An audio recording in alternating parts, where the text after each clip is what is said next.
ये पार्ट 4 है जहां पर हम नेगोशिएबल इंस्ट्रूमेंट एक्ट सेक्शन 138 की बात कर रहे हैं, चेक बाउंस की, चेक डिसऑनर की बात कर रहे हैं। जी हाँ, आपको चेक दिया, आपके दोस्त, आपके मित्र, आपके व्यापारी, किसी ने भी आपको चेक दिया और वो चेक अगर बाउंस हो जाता है, ऐसी कंडीशन में आपको क्या लीगल फॉर्मेलिटीज़, किस तरीके से आगे बढ़ना है, स्टेप बाय स्टेप बताने समझाने का मेरा प्रयास है।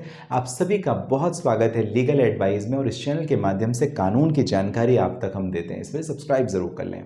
इस पर्टिकुलर वीडियो पार्ट 4 में हम बात करेंगे नोटिस ऑफ डिसऑनर, यानी जो आप लीगल नोटिस भेजते हैं उस लीगल नोटिस के बारे में, और जो कंप्लेन बिफोर मैजिस्ट्रेट, यानी जो मैजिस्ट्रेट को आप शिकायत दर्ज करते हैं उसके बारे में ज़रा बात करेंगे। बने रहें अंत तक, आपको पूरी जानकारी देने का मेरा रहेगा प्रयास।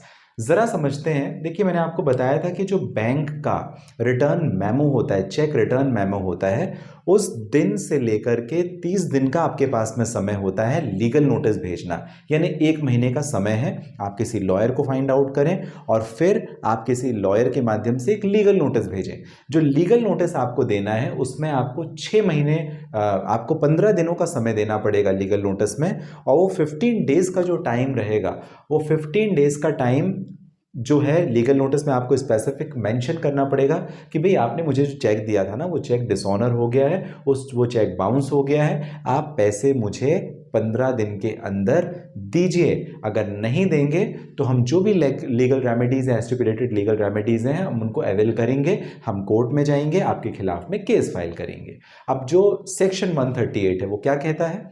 2 साल की सजा या डबल फाइन अमाउंट, यानी 5 लाख का चेक मैंने आपको दिया, मुझे 10 लाख रुपए देने पड़ेंगे अगर कोर्ट ये मानती है, ये जानती है पूरी ट्रायल की प्रक्रिया के दौरान कि मैंने इंटेंशनली आपको एक ऐसा चेक दिया जो इनसफिशिएंट बैलेंस था या किसी अन्य कारण से बाउंस हो गया, और वो आपके फेवर में, यानी कंप्लेनेंट के फेवर में प्रिजम्पशन रहेगा। क्या प्रिजम्पशन रहेगा मैं आपको बताऊंगा।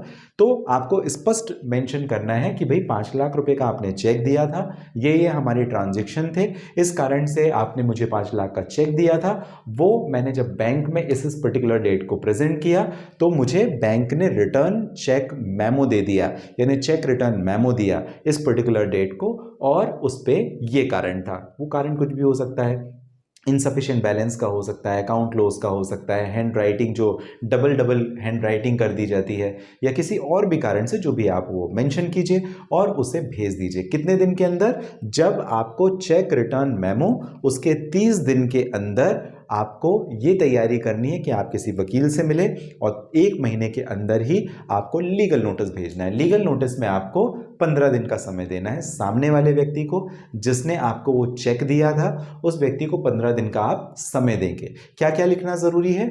चेक रिटर्न मेमो की जो डेट है, वो जो अमाउंट है, वो आपके ट्रांजैक्शन कैसे हुए थे उसके बारे में अगर आप विवरण दे सकें तो। इसके अलावा आप बहुत ज़्यादा डिटेल मेंशन ना करें, बहुत लेंदी बनाने की, बहुत अनाप शनाप बातें लिखने की कोशिश ना करें, बहुत ही पर्टिकुलर, बहुत ही स्पेसिफिक रहे, ये काफ़ी ज़रूरी है। क्योंकि ऐसा हो सकता है कुछ आपका लिखा हुआ, वही आपका जो रिस्पोंडेंट होने वाला व्यक्ति है वो आपका बेनिफिट उठा ले।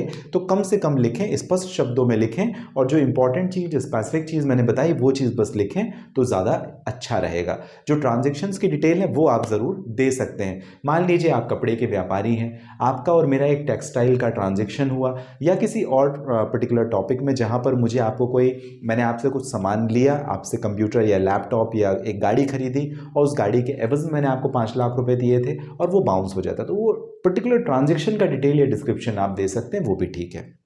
अब टोटल कितने दिन हो गए? 45 दिन हो गए, 45 डेज हो गए। कैसे?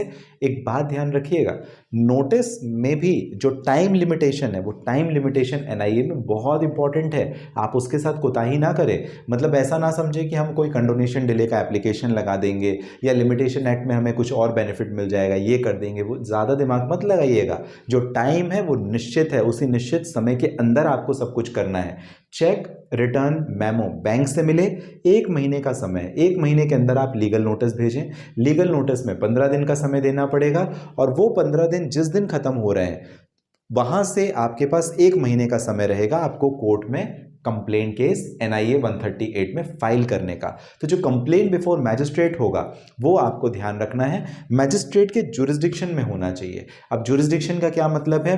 जुरिस्डिक्शन काफ़ी इंपॉर्टेंट है, यानी ऐसा है कि अगर आपका चेक जो है वो मुंबई में बाउंस हुआ तो आप उसे दिल्ली में केस नहीं फाइल कर सकते, ये जुरिस्डिक्शन का मतलब होता है। तो आपको ये ध्यान रखना है कि पर्टिकुलर जुरिस्डिक्शन में सही जगह पे ही आप केस फाइल करें, और अगर आप गलत जगह में फाइल करेंगे तो रिस्पोंडेंट को उसका एडवांटेज हो जाएगा।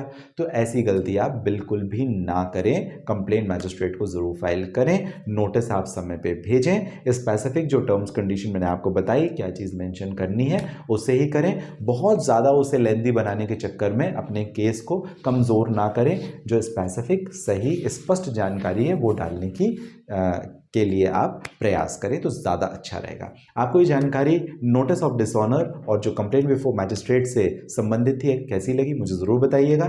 इसके बाद की जो प्रक्रिया है लिमिटेशन के बारे में हम बात करेंगे। मान लीजिए डिले हो गया या सुप्रीम कोर्ट या हाई कोर्ट की जजमेंट फिर क्या कहते हैं, कोर्ट का जुरिस्डिक्शन क्या कहता है, उसके बारे में हम बात करेंगे वीडियो 5 में, पार्ट 5 में।